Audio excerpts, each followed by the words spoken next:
So ఈ నిరాకార శివ పరమాత్మ ఆధ్యాత్మిక విశ్వవిద్యాలయం ద్వారా ఈ రెండవ విషయం ఏదైతుందో యాంత్రికమైన అభ్యాసము కంటే జ్ఞానము మేలు. సో ఈ జ్ఞానాన్ని చెప్తున్నాము. ఆ తర్వాత ధ్యానము, ఆ తర్వాత కర్మఫల త్యాగం ఏంటన్నది నేర్పిస్తాము. సో ఇప్పుడు అర్జునుడి విషాద యోగంలో మన స్థితి ఏంటి అని చెప్పేసి 1వ అధ్యాయంలో 32వ శ్లోకాన్ని మొదటి భాగంలోను, రెండవ భాగంలోను ఎక్స్‌ప్లెయిన్ చేశాను నేను. సో ఈ రోజు ఎవరైనా కొత్తగా జాయిన్ అయినా, యూట్యూబ్ ద్వారా చూస్తున్న వాళ్ళైనా, చూసేటప్పుడు పార్ట్ 1, పార్ట్ 2 ఆ కంటిన్యూటీ పెట్టి చూస్తే మీకు సబ్జెక్ట్ మీద క్లారిటీ వస్తది.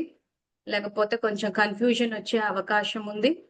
సో ఇప్పుడు ఏదైతే మన మానసిక స్థితి ఉందో, యుద్ధంలో బంధువులను చంపడం వల్ల ఒరిగే శుభాన్ని గ్రహించలేకున్నాను. యుద్ధంలో జయాన్ని గాని, రాజ్య సుఖభోగాలు గాని నేను కోరడం లేదు.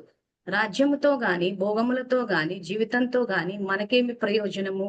ఇది అర్జునుడి యొక్క స్థితి, అంటే మన యొక్క మానసిక స్థితి.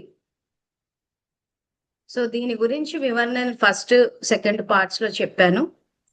సో ఒకసారి అది కంటిన్యూటీ పెట్టి చూస్తే మంచి క్లారిటీ వస్తది.